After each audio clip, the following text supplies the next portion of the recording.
Hi అండి, welcome to our channel. Adilabad నుండి 4 రోజుల టూర్ ప్లాన్ మొదలుపెట్టిన మేము మొదటి రోజు త్రయంబకేశ్వర్లో పూర్తి చేశామండి. దాని గురించి ఇంతకు ముందు వీడియోలో చెప్పానండి.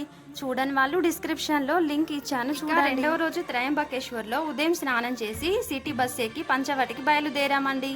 పంచవటి అంటే 5 వటాలు అనగా 5 మర్రి చెట్లు ఉండే ప్రాంతం కాబట్టి ఆ పేరైతే వచ్చింది. చూడండి, 5 మర్రి చెట్లు.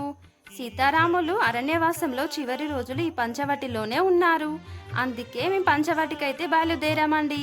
సిటీ బస్ నెంబర్ వచ్చేసి 245. టికెట్ ప్రైస్ వచ్చేసి 50 రూపీస్ పర్ హెడ్. త్రయంబకేశ్వర్ నుండి 1 గంట ప్రయాణంలో పంచవటి చేరుకున్నాము. బస్సు దిగి 100 మీటర్స్ నడవగానే రామకుండు వచ్చింది. శ్రీరాముడు దశరథుడికి పిండ ప్రదానం చేసిన స్థలం అని ఇక్కడి స్థల పురాణం. అక్కడి నుండి 500 మీటర్స్ నడవగానే కాలారాం మందిర్ వచ్చింది. శ్రీరాముడి దర్శనమైతే చేసుకుని అక్కడే ప్రక్కన ఉన్న సీతా గుహకు వెళ్ళాము. జనస్థానంలో శ్రీరాముడి పైకి దండెత్తి వచ్చిన 12,000 మంది రాక్షసులతో యుద్ధం చేస్తున్నప్పుడు సీతమ్మనైతే శ్రీరాముడు ఈ గుహలోనే ఉంచాడు. సీతా గుహ నుండి బయటకు వచ్చాక అక్కడే 5 వటవృక్షాలు అదే పంచవటి ఉన్నాయి. అక్కడి నుండి ఒక ఆటో అయితే మాట్లాడుకుని లక్ష్మణుడి తపోవనంకు బయలుదేరామండి. ఆటో డ్రైవర్ అయితే 300 రూపీస్ ఛార్జ్ చేశాడు. తపోవనంకు వెళ్లే దారిలో లక్ష్మణ రేఖ సీతాపహరణ జరిగిన స్థలము ఇంకా స్థానికంగా ఉన్న ఆలయాలు చూపించాడు. ముఖ్యంగా సీతాపహరణ ఆలయంలో శ్రీరాముడు లేకుండా కేవలం సీతమ్మ విగ్రహం మాత్రమే ఉంటుంది. ఇలాంటి ఆలయం దేశంలో ఇదొక్కటే. ఆ తర్వాత శేషనాగ అవతారంలో ఉన్న లక్ష్మణుడి ఆలయం చేరుకున్నాము. శ్రీరాముడు లేకుండా లక్ష్మణుడు మాత్రమే ఉన్న ఆలయం ఇదొక్కటే. ఈ ఆలయం ఎదురుగా ఉన్న పార్కులో శ్రీరాముడి పెద్ద విగ్రహం ఉంది. ఆ తర్వాత తపోవనం చేరుకున్నాము.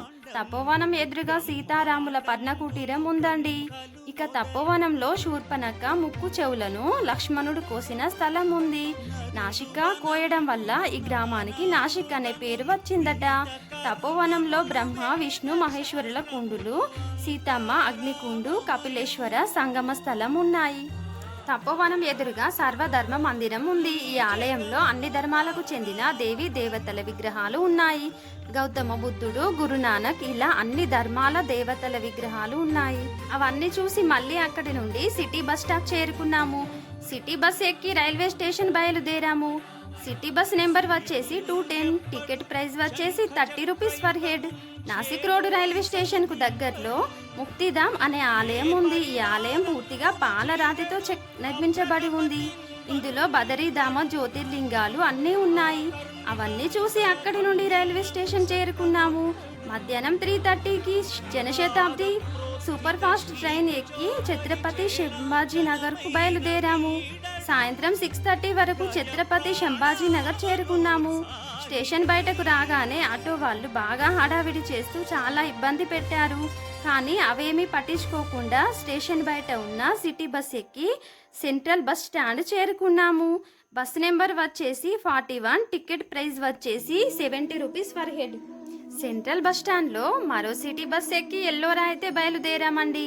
బస్ నెంబర్ వచ్చేసి 42. టికెట్ ప్రైస్ వచ్చేసి 60 rupees per head. Chhatrapati Sambhaji Nagar నుండి ఎల్లోరా కేవలం గంట ప్రయాణం మాత్రమే. రాత్రి 8:30 వరకు ఎల్లోరా చేరుకున్నాము. అక్కడే సిద్ధేశ్వర భక్త నివాసులో గది తీసుకొని ప్రక్కనే ఉన్న హోటల్లో పోయితే భోజనం చేసి రూమ్కి అయితే వెళ్ళి పడుకున్నాము. ఈ విధంగా మా టూర్లో 2వ రోజు అయితే పూర్తయింది. మిగతా టూర్ గురించి నెక్స్ట్ వీడియోలో చెప్తాను. వీడియో నచ్చితే లైక్ చేయండి. మరిన్ని వీడియోల కోసం ఛానల్ని సబ్స్క్రైబ్ చేసుకోండి.